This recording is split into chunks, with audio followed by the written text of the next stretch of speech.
Good morning, everyone, and welcome to the fifth and final week of our exploration of reform movements through the Lester Levy sheet music collection. This week, we will be looking at music from the women's suffrage movement. And jumping right in, I'd like to start with a song that was composed by a woman, but actually on the anti-suffrage side. This song was published in 1853. Its abbreviated title is Women's Rights. I say abbreviated because you can see on the cover that this has quite a long title. There's a lot of text on here. You can see at the top it's dedicated without permission to these two women. She includes the word right or rights many, many times, kind of a sarcastic use of the word. This is written by a woman named Kate Horn, who you can see below her name goes out of her way to say that she is not one of the women's rights conventions. The song also appears in the Library of Congress collection, which I would highly recommend looking at. It's a really amazing collection of suffrage-related works and sheet music in particular. But they have a little bit of a description of the song, and they note that it's actually one of the earliest suffrage-related songs in which both the music and the lyrics are attributed to a woman. The Library of Congress also points out that after the Seneca Falls Convention, that there was this explosion of parodies of women's rights meetings and conventions, including some blackface minstrel skits. So even if it's not clear that Kate Horn, the composer, was expressly anti-suffrage, that she didn't want women to vote, she appears to at least have felt that these conventions were not productive to the cause. Looking at the text, there's 7 verses total. You can see 3, 4, 5, and 6 here. And each one is talking about the rights that a woman should have or does have compared to the rights that they don't or shouldn't have. So, for example, it's her right to dress as she likes, but it's not her right to ruin her lord. It's also her right to claim respect from men of every grade, but it's not her right to walk around as master to each trade. The 4th verse is pretty clear that women should not be in governing or political positions, saying it's not her right to, quote, mount the stand and speak as commentator. One of the most interesting verses, I think, though, is the first one, in which she says, "'Tis woman's right to rule the house and petty troubles brave, but not her right to rule the head and treat him as her slave." Which there's a lot to unpack there. First, she's giving voice to this fear of men's that by giving equal rights to women, that somehow they would be subjugated by women and ruled over by women. And second, I think it's pretty ironic, for lack of a better word, that that women's rights is equated to slavery at a time when slavery was still very much in full force in the United States. And then there's one interesting thing I'd like to point out about the music here, and it's something I'll admit I may be reading a bit too far into. But the music is marked forte or loud just before the singer starts, and then immediately marked piano or soft as the singer sings. And the entire time that they're singing, it's marked piano. And only after they stop singing, there's a little bit of a kind of like a turnaround in the music that brings you back to the beginning of the verse again. In that turnaround, it gets very loud and then immediately soft again when they start singing. So at least this comes across to me as sort of a deliberately understated opinion. The composer went out of her way to tell the performer that she'd like this to be sung quietly, and I think that perhaps might reflect on the message itself. Now, I'd like to turn to another anti-suffrage song briefly, this one composed by a man. This is called The Rights of Ladies. It's published in 1875. The cover claims that the words are by Dennis McFlynn, with music by Van. But if you look at the very bottom of the cover at the copyright, you'll see it's held by someone named A.C. Weeks, which will be important in just a moment.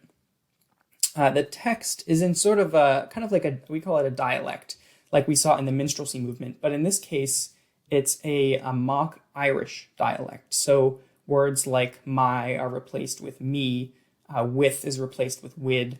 And in the last verse, there even appears to be an Irish version of the N-word, which of course brings in another element of racism into this song.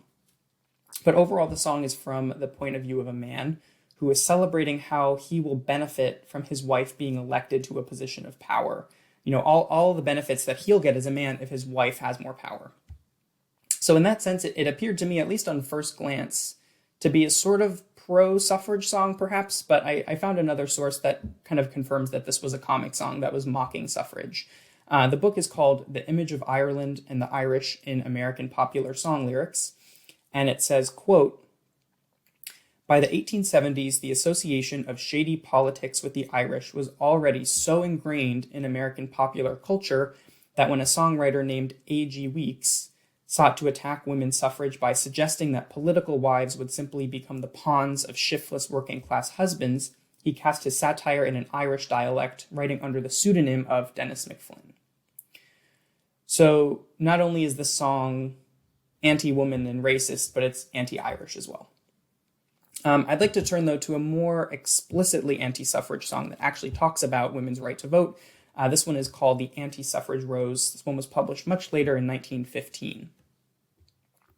Looking at the cover, we can see it's much more decorative and detailed than the previous songs. This is due in part to the fact that it was published much later. We do see a big difference in the quality of covers in 20th century music versus 19th century music.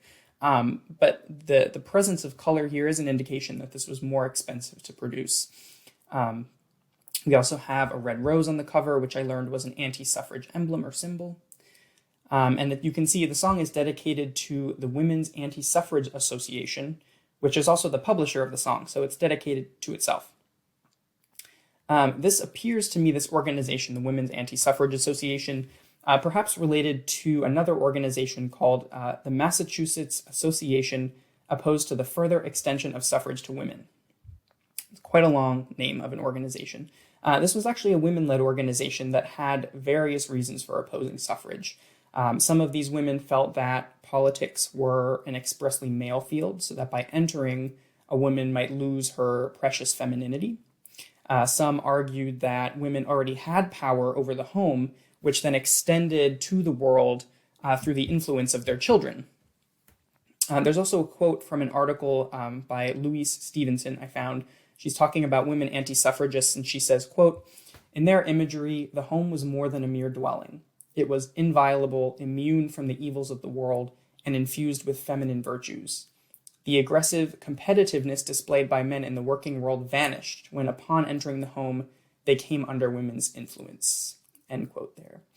And then there were also fears that by entering the labor force that women would abandon their children in their homes. This is a very common argument that you'll find. The words of the song, the text, are, as you can imagine, pretty horrifying. The first verse says, "Suffragists say, happen what may, they'll win the coming fight. Twixt you and me, I don't agree. We are going to show them who's right." It also goes on to say, "A token of love and a gift from above, loveliest flower that grows," in talking about the rose, which implies that, God is on the side of the anti-suffragists. And then there's another line that says, and speaking directly to men, "Why should a few rule over you?" which kind of harks back to the reference we saw in the previous song by Kate Horn, kind of the stoking of men's fears that they someday might be ruled by women. But I would like to end on a positive note and take a look at a fabulous pro-suffrage song. This one composed around the same time in 1914. This was composed by Usini Richards. It appears to be self-published. As you can see at the bottom, it was published by Richards and Richards Publishing Company. I have not been able to find any other songs by Richards or any other songs published by this company. I looked up the records of the Fort Dearborn building that's listed on the bottom left to see if I could find any more information about them. Very little to nothing that I could find. This song, compared to the last, it doesn't appear to be a particularly high budget. We've only got one color here, and the cover has significantly less detail than some of the higher budget we've seen in the course so far. The inner page, perhaps my favorite part of this song, has this amazing call to action that was written by Richards that almost sounds like it could be read at a public event. It's very beautifully written. I won't read all of it to you for time's sake, but I'd highly recommend you read the whole thing. I'll go ahead and post it in the OneDrive as well. The final paragraph says, in referring to the song itself, quote, "May its martial strains awaken the best fires that burn within us. May its rhythm give us zeal. May its motto give us determination, is the heart wish of the composer." So this kind of acknowledges this idea that we've really discussed through the whole series and in the Q&A of kind of the power of music versus text. In some cases, the music is kind of a vehicle for the text. Sometimes the music is equally impactful. I think it's clear in this case that the composer saw both the music and the text as equally impactful. And then there's also this italicized quote that you'll see in the middle. I've not been able to find this anywhere else, which makes me think it was also written by the composer. Now looking at the music itself, it starts with this kind of triumphant introduction. We can see it's marked Marcia, which is Italian for march, of course. And it kind of briefly introduces the melody so that the singer and the audience can hear it before the singer starts. She's also added a lot of additional instructions all over this piece to accentuate different words. So, for example, she's added legato marks at the end of the verse. You can see that at the top here, these kind of lines. This is an indication to the performer that it should be sung very smoothly and connected. She's also added accents right after that in places to sort of punch those out in kind of opposition to the legato to create some contrast there.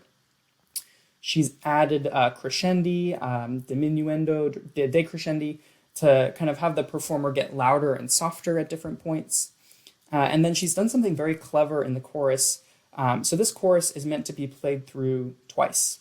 She's marked it piano or soft the first time and forte loud the second time. This does two things.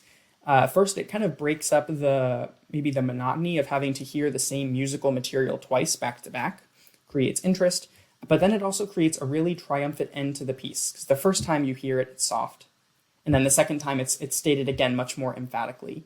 So kind of all of this makes me think that Richards was an experienced composer. She clearly knew what she was doing, using all of these different kind of tools to create a kind of an emotionally engaging and a sonically engaging song. And of course, we did see these tools used elsewhere. Kate Horn used them in women's rights as well.